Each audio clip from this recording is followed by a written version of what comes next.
वांग में मनसि प्रतिष्ठिता मनो में वाची प्रतिष्ठितम् आविराविर्मयेधि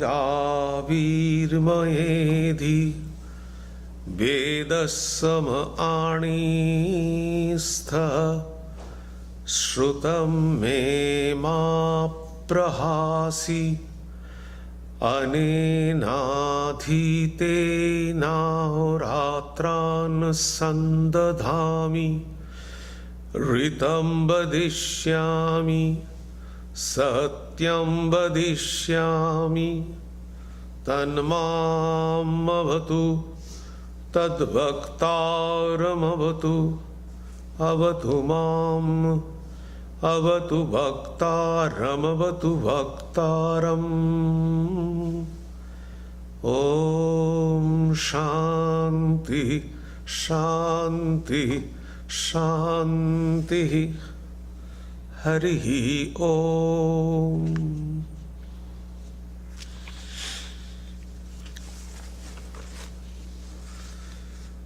Om. May my speech be accorded with the mind. May my mind be accorded with the speech. O self-effulgent one Brahman, reveal thyself to me. May you both, speech and mind, be the carriers of the highest truth to me. May not all that I have heard depart from me. May I be able to join day and night through the study with Brahman. I shall utter what is verbally true. I shall utter what is mentally true. May that Brahman protect me. May that Brahman protect the teacher. May that protect me. May that protect the teacher. Om, peace, peace. Peace be unto you all. Good morning. This morning I am going to speak on a very interesting topic.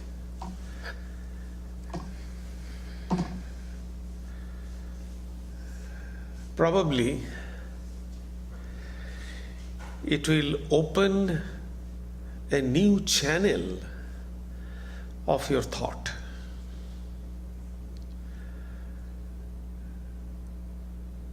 But intellectually it is interesting, spiritually it is awakening.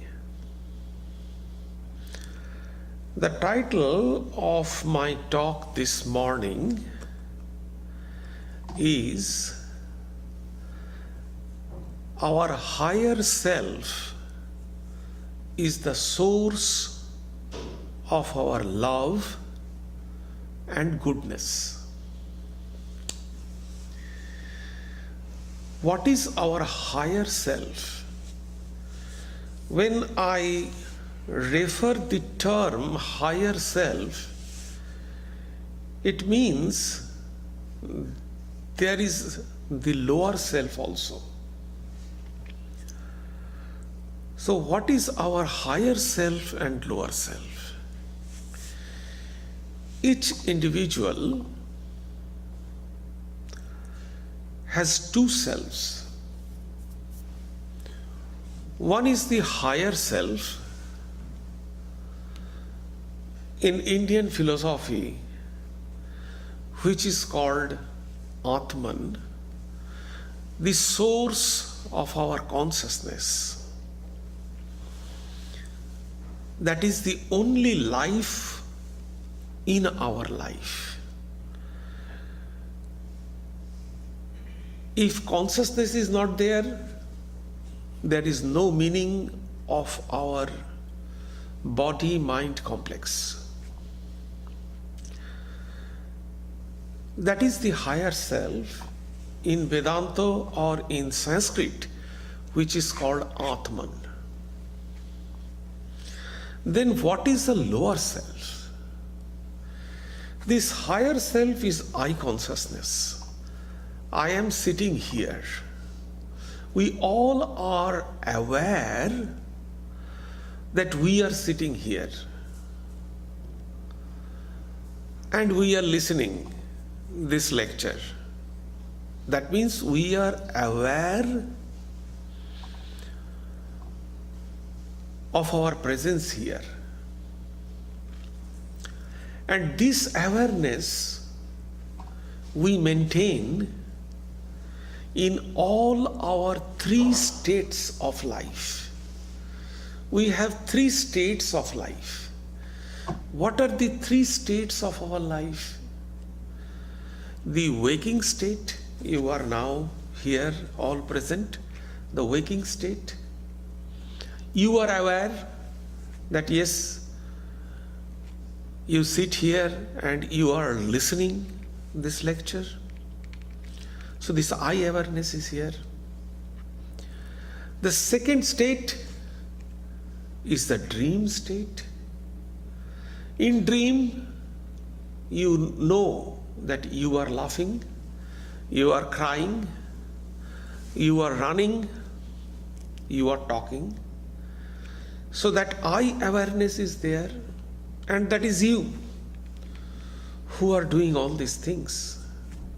In dream state, this I awareness is there.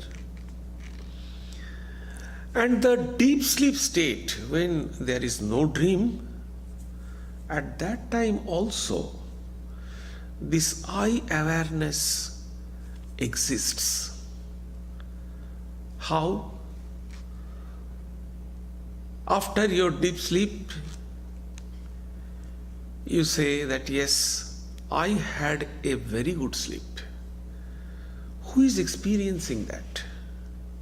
Definitely, I awareness was there, and that I awareness experienced the satisfaction of your deep sleep. Now, this I awareness is called Atman. What is the lower self? This is the higher self. What is the lower self? The lower self is called ego. In Sanskrit, it is called ahamkara. What is ego? When this I awareness is identified with our desire, with our thought, with some external things, with our position, then that will become the lower self, which is called ego or ahamkara. Take the example. I am a son. When I say I am a son, what does it mean? It means my I-ness is identified with some position. The same I is a friend. So when I say that I am a friend, that means same I-ness is identified with the friend existence. So we have different role. I am a doctor. I am an engineer. I am an IT expert. So all these things are the identification of I-ness with some position, with some adjectives. When it identifies with all these things, I am a citizen, I am a man, I am a woman, All these things are identification of this I-ness with some adjective. And when it is identified with adjective, it is called lower self or ego, in other sense egotism. There are different names, egoism. So all these names are there. So this is called lower self. The title of my talk is Our Higher Self is the source of our love and goodness.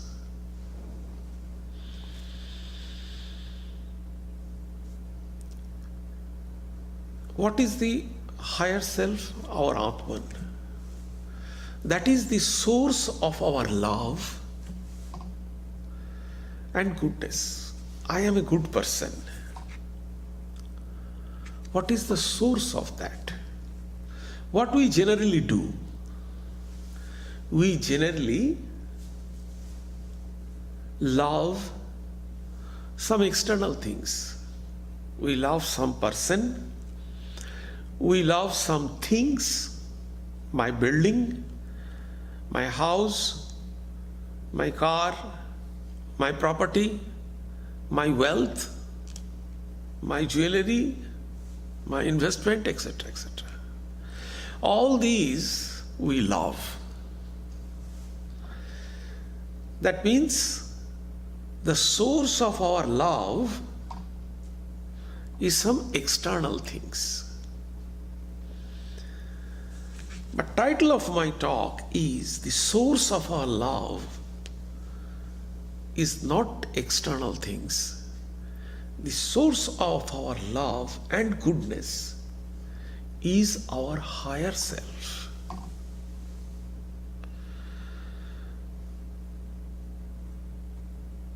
What is the proof that external things are not the source of our goodness and love? Take one general example. If a king, say the highest powerful person of this country, President Donald Trump, is a powerful person of this universe right now. If he doesn't sleep, what will happen? If he never sleeps, insomnia,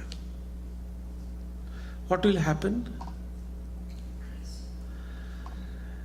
Can he find peace and happiness in his life? It is impossible. So sleep is very important. And in sleep we find, we do not care because we cannot understand it. In sleep we find the highest peace, the most peaceful time in our life is calm and quiet sleep, sound sleep. Thousands and thousands of dollars we spent for calm and quiet deep sleep. And what happens in sleep? Why this period is very peaceful and happy? Why? What happens during that period? We are totally disconnected with everything, with the world.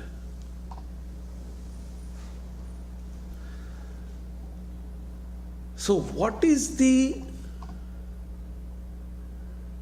cause of this happiness? It means, it signifies that when we are completely disconnected from the world,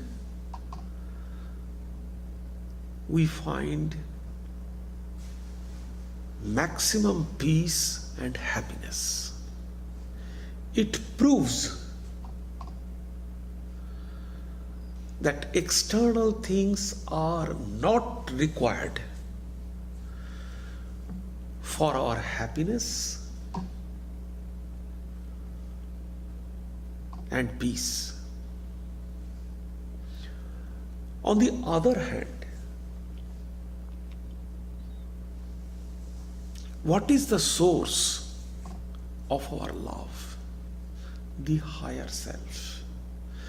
If we love our higher self, means love for our own self, that is the highest love.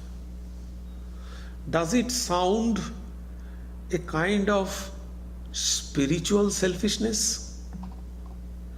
If you love yourself, selfishness means I love myself. That is the definition of selfishness. I love myself, that is why I always try to make myself happy. We grab things from others. We try to do some selfish deeds. It is because we try to make ourselves happy. Now, when I am commenting here that we must love ourselves, our higher self, does it sound that it is a kind of spiritual selfishness? But it is not. Our love is identified with ourselves. Love and ourself is identical. That is the injunction of Vedanta. It's a completely new thing, not new, actually it's already there, but unfortunately we do not pay any attention to this particular thing. Our love for others is inseparable from our love for our true self. Unselfishness or selflessness is not a negative striving. It is actually searching for our higher self. Any attempt to seek the source of goodness and love in external things will only intensify our egoism.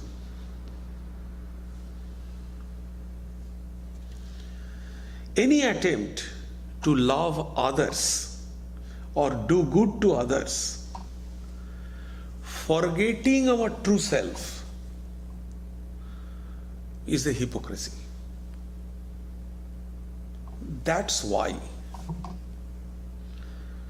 even those who are the social worker, those who serve others, sometimes they express their frustration. Even if you can remember the great Indian humanitarian and scholar Ishwar Chandra Vidyasagar.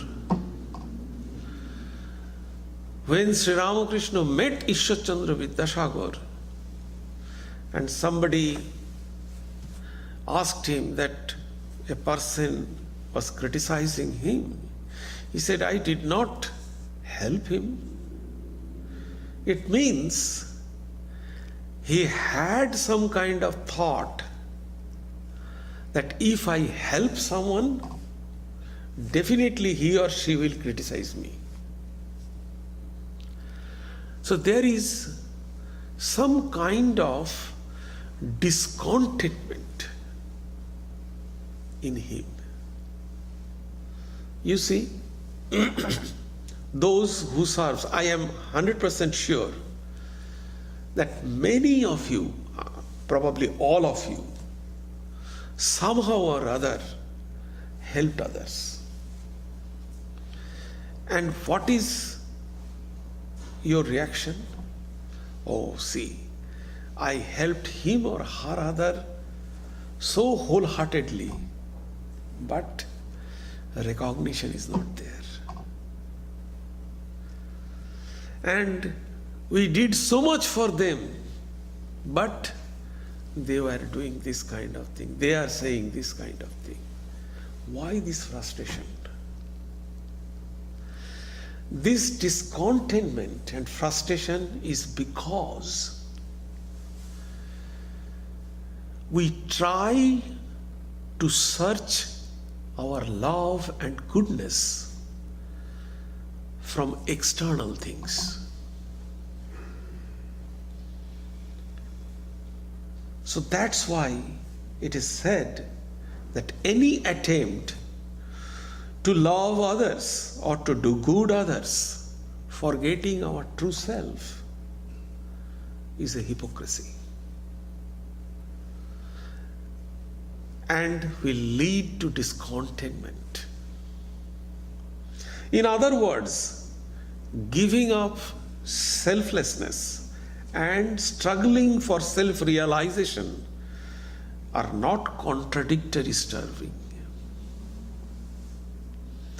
Selfless work and realizing our own self is one and same.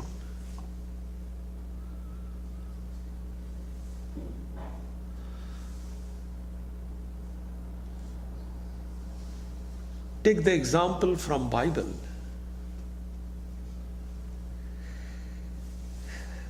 God tells Moses, thou shalt love thy neighbor as thyself. It is a very important and very popular saying. Jesus also repeats with greater emphasis in the New Testament this particular theme. What does it mean? If you think carefully, we love our neighbor as thyself. If I don't love myself, can we love my neighbor? If I hate myself, can I love my neighbor? I cannot, because it is said very clearly, as we love myself. One inescapable implication is that one cannot love oneself and we cannot love our neighbor if we hate ourselves. Take the example from Bhagavad Gita. The same thing. All the scriptures of the world you can find. They talk about the same principles. These are the universal principles. In chapter 6, verse number 32, Bhagavad Gita says, Atmopamena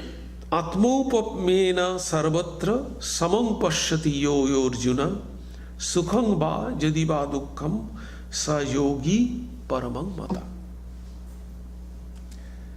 This is verse number 23 from chapter 6. What does it say? Gita speaks of the self as the unit to measure one's attitude towards the people. What should be your attitude towards people? Shankara commented on this particular verse. He says, he sees that whatever is pleasant to himself is pleasant to all creatures. What you think is good for you, that is good for all creatures. The word empathy came in this way. What does it mean by empathy?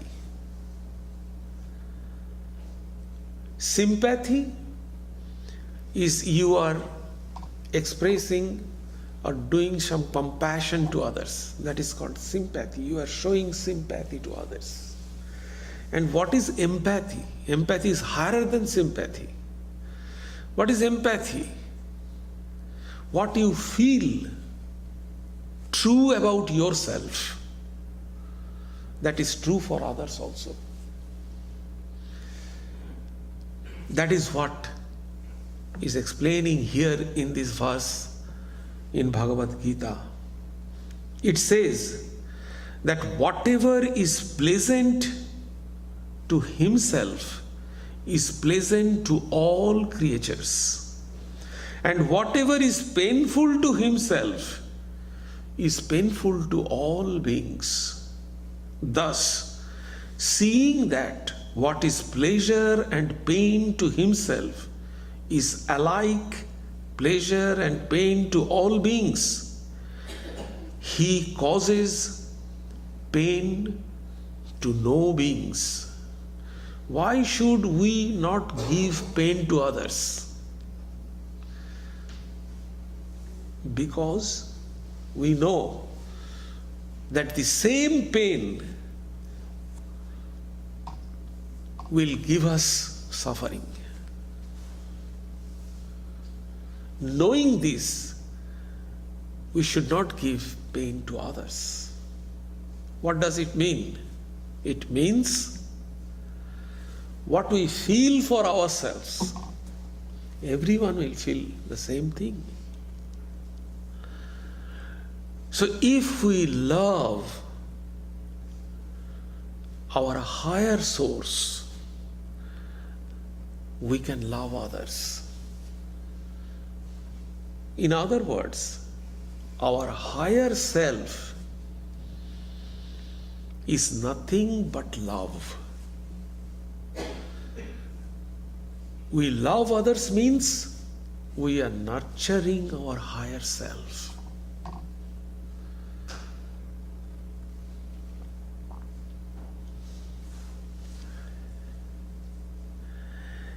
The same idea we find in Upanishad. In Brihadaranyaka Upanishad, in a famous verse, the Yajnavalkya says his wife, Maitri. Yajnavalkya was living from his wife for spiritual sadhana, tapas. And obviously, when the husband is living from his wife for spiritual tapas, what would be the situation of his wife? Obviously, very sad, and expressed that. Now, Yajnavalkya said to his wife, it is not for the sake of the husband that he is loved, but for the sake of the wife, sons, wealth, cattle, and even the gods, that the wife, wealth, cattle, and gods are loved. But for the sake of one's own self, husband loves his wife or wife loves her husband, not for the sake of husband or wife, loves as self. We do not understand that. We do not realize that. Love is neither emotion nor feelings nor affection, nothing else. According to Swami Vivekananda, love is a power. Love is a force which is coming out from ourself, unifying force which unites into one. Husband with wife, mother with child. It's a unifying force. We are not loving others for a husband or wife or body or wealth or property, not for that. The love is coming to unite this universe into one.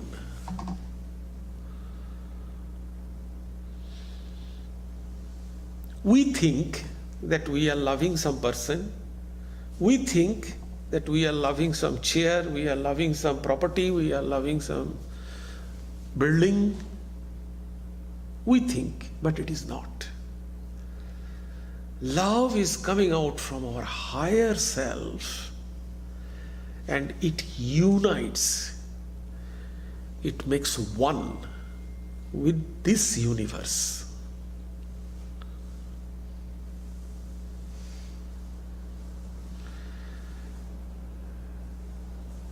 Yajnavalkya asked his wife then to meditate upon the self that is the dear to everyone, to realize its true nature. Why Swami Vivekananda and Sri Ramakrishna said that religion is realization. Religion is neither ritual nor reading of scriptures, nor memorizing something, no. Religion is realization. And what realization one would have? The realization of self. And when we have this realization of self, no matter, we start loving each and everyone. This universe will become oneness of existence. So what was the purpose of Yajnavalkya? For explaining this principle, Upanishadic principle to his wife? Obviously, his purpose was to show the connection between love and self.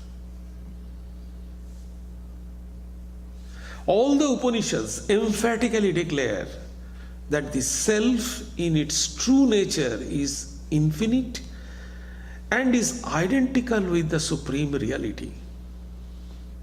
Since, as shown by Yajnavalkya, the Atman is the source of all forms of love, it follows that love is also infinite and non-dual. From here comes another corollary. If love is identical with self, so the more we travel towards ourself, the more we can express our love.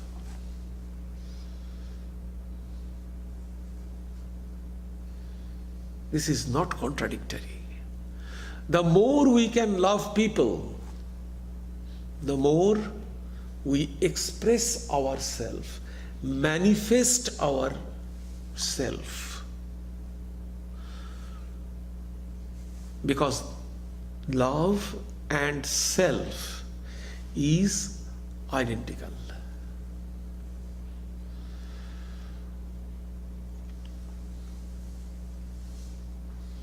Maitreyi loved her husband. What Yajnavalkya did was to make use of this love of his wife to teach her about the Supreme Self.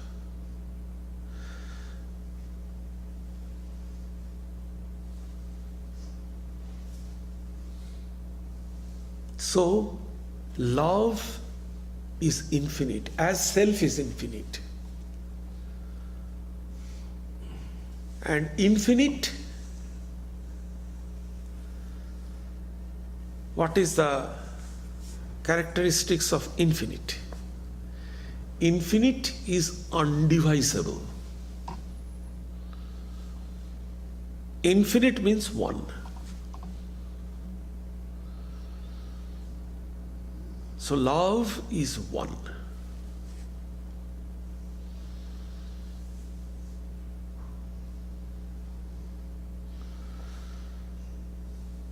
So Swami Vivekananda actually revived this particular concept.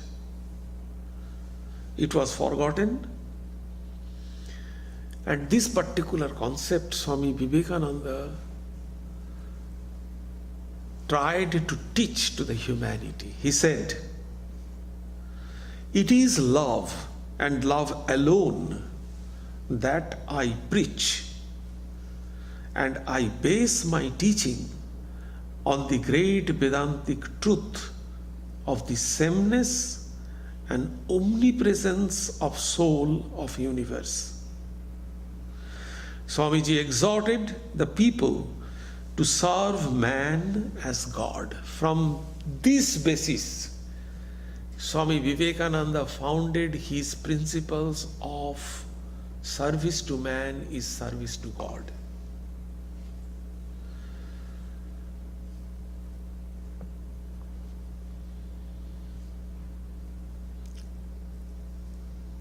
How can we know that what is the way of servicing God? Service to man is service to God. If we do not realize God, how can we serve others? As God,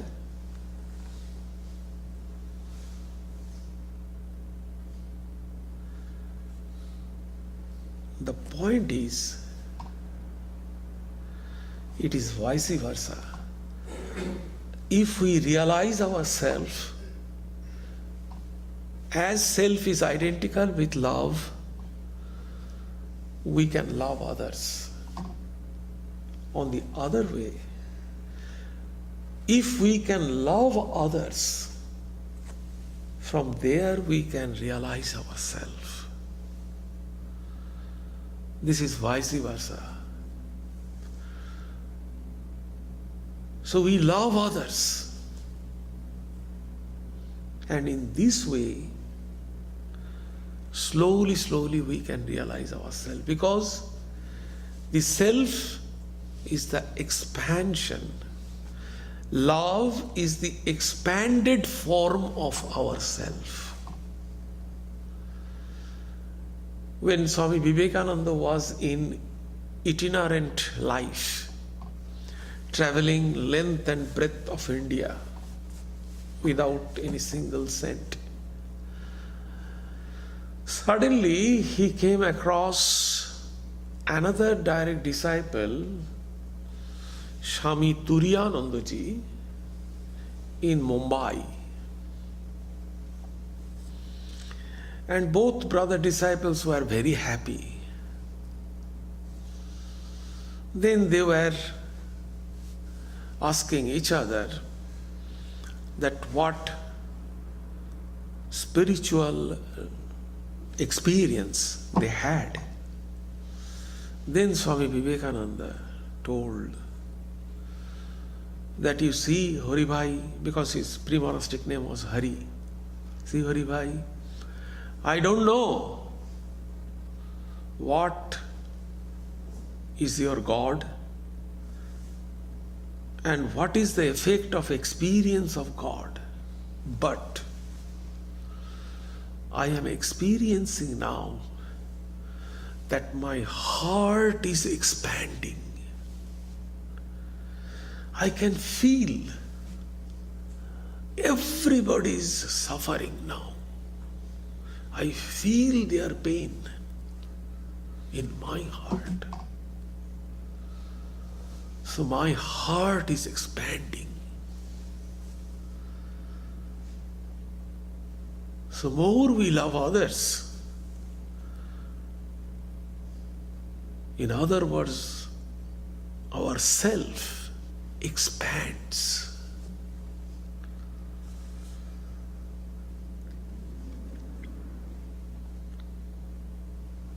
The love is infinite and indivisible and is identical with reality.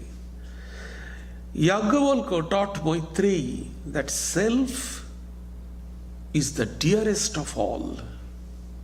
But why is the self the dearest? We love ourselves. Why?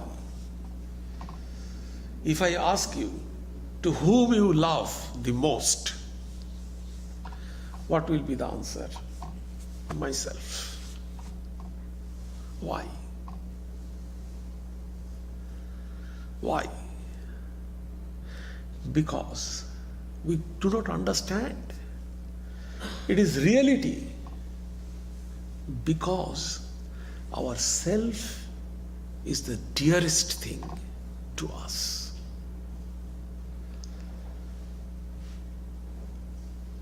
It is not selfishness to love ourselves. It is selfishness if we use this love and try to find this love from external things.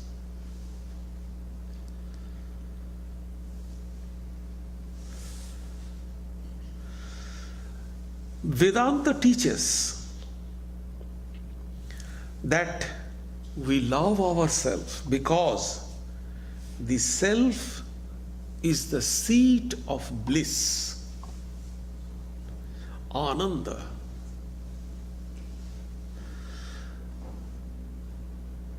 It is Ananda itself. So people, they ask a question, if we are completely detached from the world, then what will happen with us? Shall we become like a stone, numb stone? No. You will not become like a numb stone. Why? It is because you are bliss itself. Our real nature is Ananda. Why should we seek for happiness and joy? Why do we like beautiful and good? Why? Why don't we like bad, ugly? Everybody, they like good and beautiful. Why? Because we cannot do otherwise. If you want, you cannot do. Because our real nature is good. Because our real nature is blissful. We cannot do otherwise.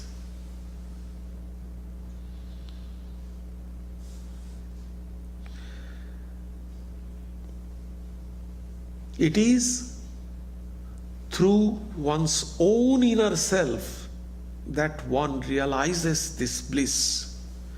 And so, if one neglects one's own self, one's love for others will not bring him happiness.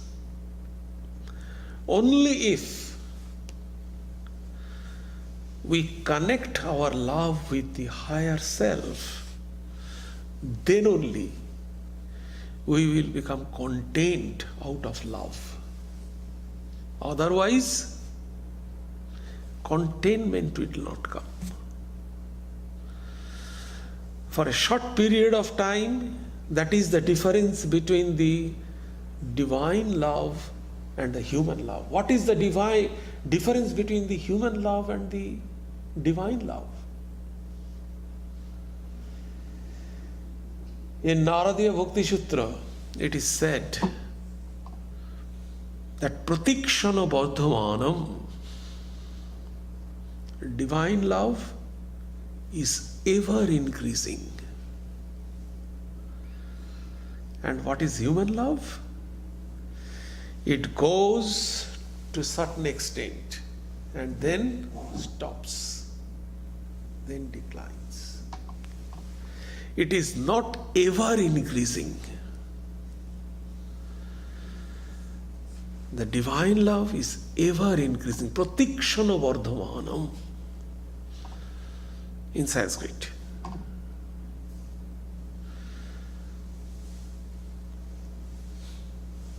And from here, so our service to the mankind is the expression, manifestation of this love. From here, Swami Vivekananda set the motto of our order.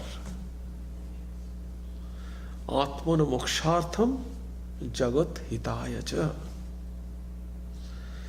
For one's own liberation and for the good of the world.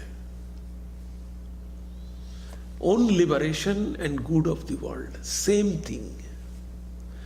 Your own liberation and good for the world. Good for the world is love. And if you love others, that itself is your liberation. Because love is the expansion, is the manifestation of our own self. So whenever you love, please connect it with the expansion of your own self. Know it for sure that you are loving others or loving something not for the object of your loving. You are loving something, it is nothing but the expansion of yourself. Because bliss is there in your self. Because we have, the self is blissful itself. That is why we are loving. And our attachment with anything else, that is our delusion. That is our delusion.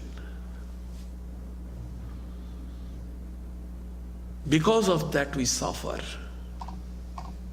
We suffer not because of the expression of our love. We suffer because we expect something out of our love.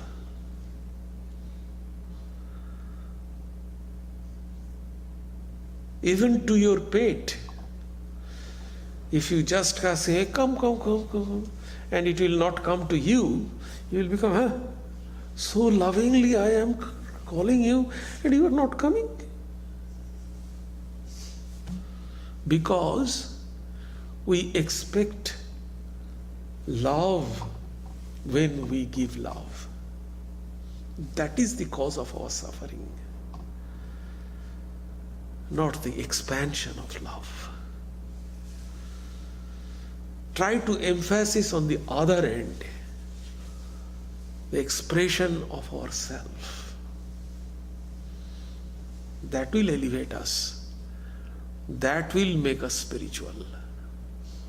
So the source of our love is our higher self. Do you have any question? Yes, please. When you were talking about Swami Vivekananda meeting his brother in the city, and at that point you mentioned that his heart expanded and he feels the suffering of everyone. So, in that sense, there is some suffering that is felt because the heart is expanded. And then, in this day and age, there's a lot of suffering going on with other beings, and one feels a lot of that. So, it seems so that it's impossible to feel just lighthearted in the face of all of that. Yeah, it is definitely, but this kind of suffering, the suffering we feel, if we feel, don't mind, an accident, a roadside accident, we feel extremely sorry. We feel extremely sorry, but within few days we forget. This is not this kind of suffering. This suffering is unbearable. Sri Ramakrishna gave the example how this kind of suffering is. If someone pushes yourself under the water, what will happen? After 1 minute we will gasp. We'll try to come out. That kind of suffering. It's an unbearable suffering. In Swami Vivekananda said in one place, do that thought make you put you in some sleepless night? Do that thought went to your vein and blood? Every moment of time, can you feel that? Then you have proceeded only one step of it.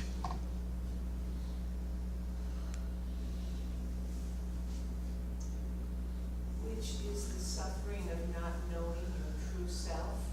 Yes, if this suffering is not connected with yourself, so it will change. When it is connected with ourselves, it will change your whole personality. It is not for only the suffering people. That is the difference. It is for the whole humanity. Even those who are the cause of the suffering, you can love them equally. That is the transformation. That is the mental state. That is the transformation from where Jesus said that if someone slaps me, I shall turn my other cheek. That is the state. Got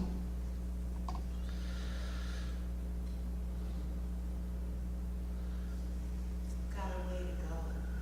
Yeah, no doubt about that. Any other question? Yes, please. Swamiji, you said about spiritual love. How do we attain that state of spiritual love to love others? See, there are different ways. There are different ways. If you are the follower of path of bhakti, you have to do only that way. If you are the follower of the path of jnana, you have to follow in certain way. So there are 4 paths, So you have to follow according to your mental setup, your inclination, you have to follow, And you have to elevate yourself. But be aware of these principles. These principles, can you lead you to that attainment? But if you are aware of this, then you can ponder of it, and you can always try to connect it. You will know it for sure that if I love this one, this will not stay permanently. The first thing is, we cannot get real love from the external things. That is the first one. The second one, the external things are not permanent. Everything is impermanent. So if you hold some impermanent things, you are sinking. If you just hold a straw, do you think that can save you? Never and ever. We know which is impermanent, and if we try to hold this tightly, do you think, can we get something out of that? Never and ever. So be aware of it, that I am using this, I like it, but it is not permanent.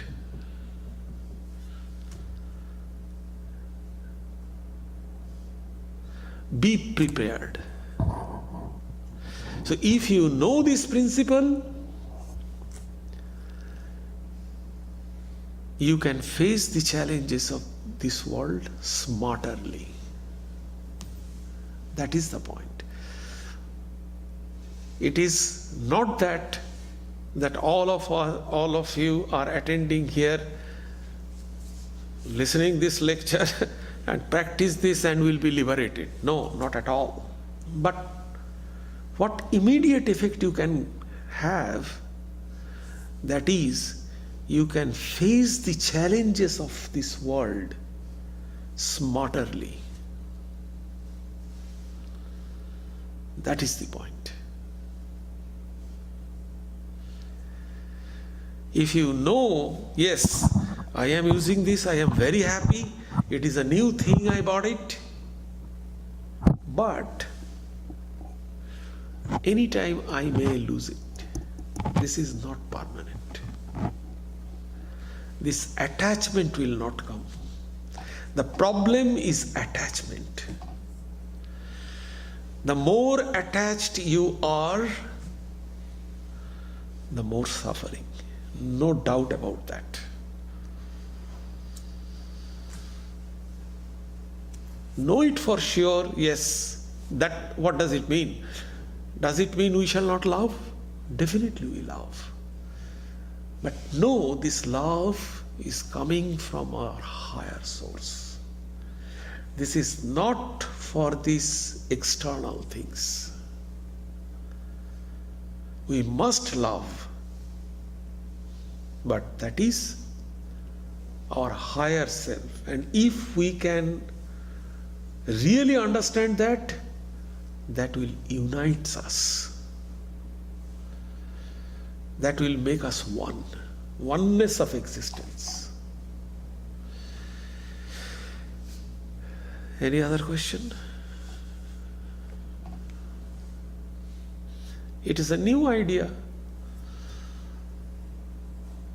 but it is true. Yes.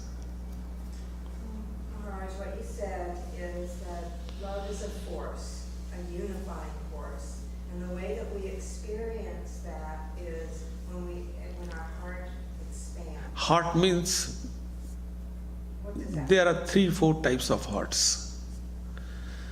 One is physical heart. One is emotional heart. And one is spiritual heart. Spiritual heart is not physical. There is no any geographical place in your physiology, the location of spiritual heart. So spiritual heart is a kind of feeling, experience, sensation, that is kind of thing. So expansion of heart means expansion of your spiritual heart. For some, spiritual heart means the thoughts. Means what? Thought. But that I can't be conceptualized, that when you said love the self and love. Yes, so love is the expansion. It is connected with yourself. So this, because of yourself you are loving, not for the external things. Try to discriminate this. Try to remember this.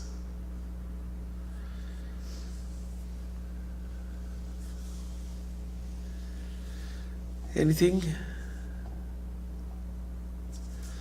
Okay.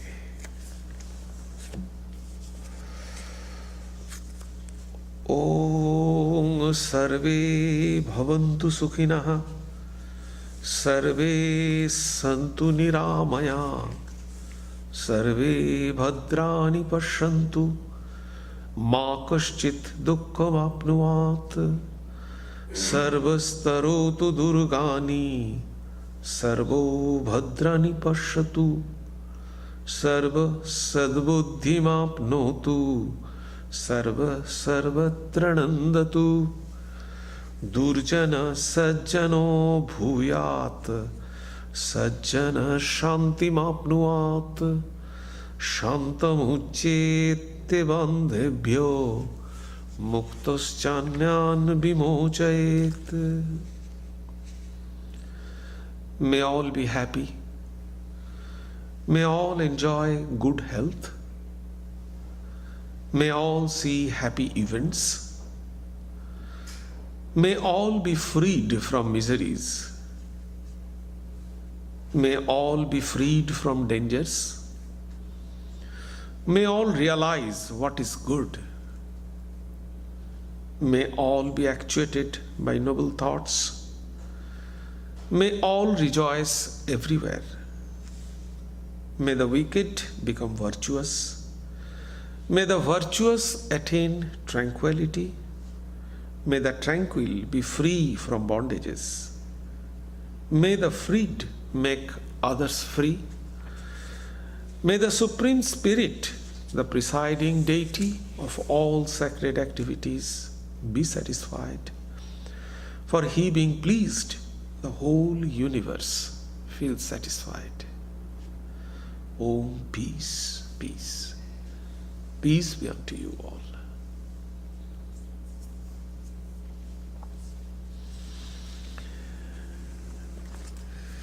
Few announcements.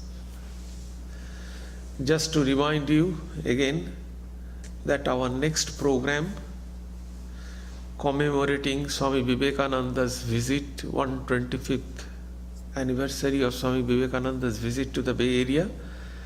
Our next program will be on April 26 in Milpitas at 7 p.m. Swami Tyagananda, the head of our Boston Center and teacher of MIT and Harvard and chaplain also, he will be interacting with Professor Jeffrey Long. The title will be Swami Vivekananda, Ancient Wisdom in Digital Age. That will be the theme, and there will be the question answer afterwards. So I request you all to attend Milpitas ICC, Indian Cultural Center at Milpitas.